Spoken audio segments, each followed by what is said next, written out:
Corinne est là. Bonjour Corinne, vous êtes proviseur. Alors oui, je suis principale adjointe d'un Principale collège. Oui, tout à fait. 24 ans de métier. Et je peux attester que le niveau des élèves pour cette évaluation de quatrième est bien alarmant. Quand je regarde les résultats de l'ensemble de mes élèves, eh bien, on se trouve à un niveau plutôt fragile, quelles que soient les compétences, aussi bien en français qu'en mathématiques. Voilà. Bon, quand vous dites 24 ans, ça fait 24 ans que vous êtes dans l'éducation nationale, c'est ça? Alors, ça fait plus que ça, mais ça fait 24 ans que je suis chef d'établissement. Voilà. D'accord. Et vous vous apprêtez, je crois, à prendre votre retraite. Oui, tout à fait ça. C'est ma dernière année et je peux vous dire que, comme je l'ai dit à Olivier tout à l'heure, eh bien, je vais me sentir un petit peu délivrée, libérée. Voilà. Bon. Ouais, Moi, tout ce à qui fait. m'intéresse, c'est évidemment concrètement de savoir comment ces jeunes gens, d'abord les tests, est-ce que vous pouvez nous dire les tests, parce que moi j'aimerais les passer par exemple ces tests pour voir s'ils sont faciles, pas faciles en français. C'était quoi les tests qui ont été proposés? D'abord, c'était des tests qui étaient proposés à tous les élèves de quatrième, c'était les mêmes? Ah oui, oui, oui, tout à fait, tout à fait. Donc, ils ont été interrogés. Bon, là, j'ai les résultats. Ben, on va les transmettre lors de la rencontre parent-prof jeudi prochain. Mhm. Et c'est les compétences qui se font analyser, la compréhension de l'oral, la compréhension de l'écrit, l'étude de la langue. Et puis Mais aussi, est-ce que vous pouvez nous donner lire. des exemples? Par exemple, il y avait une dictée qui était proposée. Comment on sait, par exemple, qu'ils écrivent moins bien? Eh bien, tout simplement parce que il y a, bon, c'est très souvent avec des QCM, et donc on leur demande d'analyser, on leur demande de répondre à un instant T. C'est une évaluation qui dure 50 minutes, hein. Donc les élèves savent ou ne savent pas. Bon, moi je sais que j'ai surveillé une évaluation en mathématiques sur des choses toutes bêtes, Mais sur dites-nous des calculs. précisément, moi je voudrais vraiment des exemples, c'est ça que je voudrais Et savoir. ça fait 2 mois que les élèves ont passé les tests. Alors là, me demander de faire travailler ma mémoire sur 2 mois, c'est un petit peu D'accord. difficile quand Ben, même. on va essayer de Euh, récupérer, moi je le dis, les tests, si Olivier Guénec arrive à récupérer les tests qui ont été proposés aux petits Français, ça m'intéresse. Ah oui, oui. Mais le niveau, par exemple, d'orthographe, j'ai l'impression qu'il est en chute libre, Corinne. alors, niveau orthographe, oui. Et moi, je vais vous dire aussi un point qui m'alarme, c'est lire un texte à voix haute. Ils doivent lire en 1 minute 120 mots. Eh bien, moi, quand je regarde toutes mes grilles d'évaluation, eh bien, je peux vous dire, il y a beaucoup de jeunes qui ont un niveau fragile. Parce qu'aujourd'hui, les élèves ne lisent plus. Moi, quand je reçois un élève dans mon bureau, je dis, est-ce que tu lis? Non.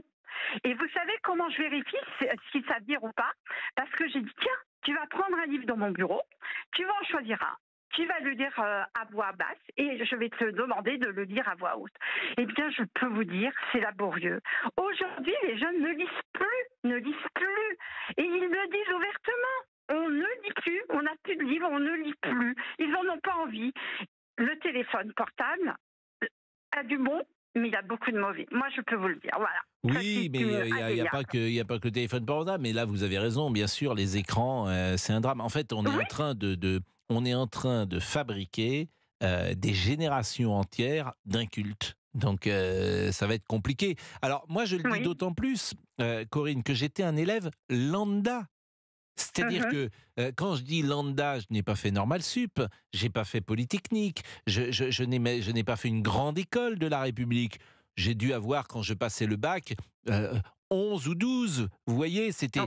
il y avait des notes, il y avait des secteurs dans lesquels j'étais pas trop mauvais, le français ou l'histoire, et puis il y avait des domaines où j'étais très moyen, comme Ben, par exemple, moi bon, également. mais, Moi mais, également. mais ce que je veux vous dire, c'est qu'à la fin de la terminale, je maîtrisais le français, c'était un élève lambda, qui n'était pas meilleur qu'un autre, qui n'était pas moins bon, mais qui n'était pas meilleur qu'un autre. Je maîtrisais le français, je maîtrisais la grammaire, j'avais une frise historique, disons qu'à partir Hein? du XVe siècle, XVIe siècle, je savais à peu près tout ce qui s'était passé en France. Je pouvais me tromper comme tout à chacun sur les présidents de la Troisième République, mais globalement, je savais mettre tout ça dans l'ordre. J'étais comme tout à chacun perdu dans le Moyen-Âge, mais à partir, je vous dis, de François Ier, d'Henri III, de Louis XIV, ça allait mieux. Mais aujourd'hui, c'est effrayant. Vous demandez à un gosse si Napoléon de le placer dans un siècle, ils ne savent pas. Si vous leur demandez de Molière et Louis XIV s'ils sont contemporains, ils ne savaient pas. Donc je me dis, mais qu'est-ce qui s'est passé? On n'était pas, nous, plus intelligents que les autres. Simplement, effectivement, je pense qu'on nous apprenait différemment. Oui, on nous apprenait différemment et je pense que la gestion de classe était plus stricte aussi. Voilà, ça c'est indéniable. Alors moi je sais quand je rentre dans une classe, je n'ai aucun problème. Les élèves se lèvent et me saluent. Ça c'est très clair. Quelles que soient les classes dans lesquelles je suis passée, les élèves se sont toujours levés et m'ont toujours respecté. Ça c'est aussi important à le dire. Vous avez dans des cours, ça se passe superbement bien. Et vous avez des cours où ça se passe superbement mal. Parce qu'il y a un problème de maîtrise de la gestion de la classe et il y a un problème tout simplement d'autorité naturelle. Quand vous avez une autorité naturelle, quand vous maîtrisez votre discipline, et j'en parlais hier avec deux professeurs dans la salle des profs, parce que j'ai fait un petit hiatus sur le reportage qui est passé sur la CIL sur zone interdite, eh bien, on était d'accord. Et les professeurs m'ont dit, Madame Moreau, vous n'avez pas tort. Bon, désolé, j'ai dit mon nom, c'est pas grave. Moreau, il y en a plein partout en France, c'est pas grave. Bon. Donc voilà. On va marquer une pause en tout cas, et après on va faire un petit quiz d'histoire avec Monsieur Boubouk pour voir. Voilà, super. Merci beaucoup. Voilà.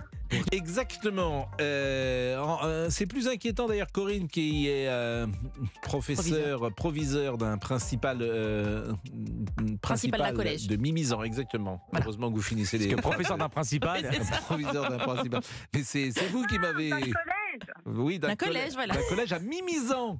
C'est sympa en plus, oui. Mimizan. C'est assez balnéaire, Mimizan. On peut aller l'été à Mimizan. Il y a des plages à Mimizan. Oui, il y a des plages à Mimizan, tout à fait, mais on est à Mimizan-Bourg, donc ça va. Ah, faut pas confondre Mimizan-Bourg et Mimizan-plage, parce qu'effectivement, c'est pas la même chose. Bon, est-ce que c'est fichu? Tiens, on va écouter Jean-Paul Briguelli. Il est essayiste, il est ancien enseignant, il était ce matin sur CNews, et lui, ça fait 20 ans qu'il alerte le public sur ces sujets-là. Il avait écrit La fabrique des crétins. Écoutez-le. Nous avons déjà atteint le fond, nous creusons encore et nous essayons chaque année de descendre plus bas dans PISA, dans Pearls, dans tous les classements internationaux. Nous étions effectivement la meilleure école du monde encore dans les années 60.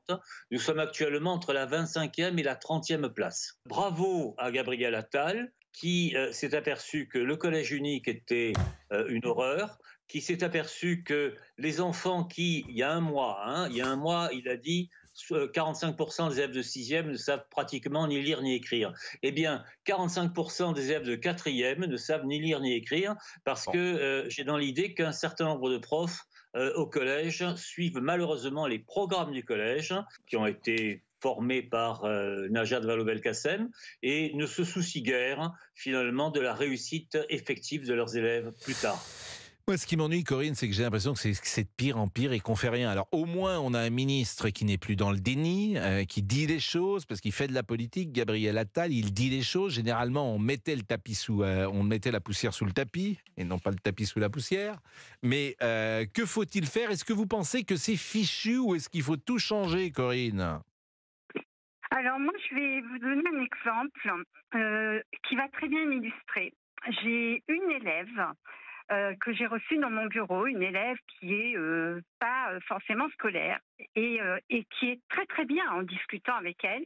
Je lui dis mais pourquoi tu dis que t'aimes pas l'école et tout? Elle dit moi j'aimerais être acteur de ma formation. J'aimerais qu'on me sollicite, j'aimerais construire des choses. En fait, je pense que les élèves, le modèle tel qu'on l'a aujourd'hui, tel qu'on le connaît, c'est-à-dire où le professeur enseigne et l'élève doit écouter, je pense qu'aujourd'hui, C'est révolu tout ça. Il faut passer à autre chose. Moi, j'en suis convaincue. Bah écoutez, J'étais moi-même ça avait fait ses professeur preuves. avant d'être chef d'établissement. Non mais Et les élèves, ils étaient acteurs, ils participaient à des actions concrètes. Eh bien ça fait, pour moi, c'est bénéfique. C'est bénéfique. Et je vois les élèves, les professeurs, quand ils mènent des projets avec leurs élèves et que les élèves sont au cœur de ces projets, il y a un intérêt et et ces élèves grandissent dans leur formation. Et donc ça faut changer les profs en fait. Moi, faut changer les profs. Bon, je vous remercie Corinne en tout cas de ça. Et puis vous avez peut-être raison. Faut changer les profs.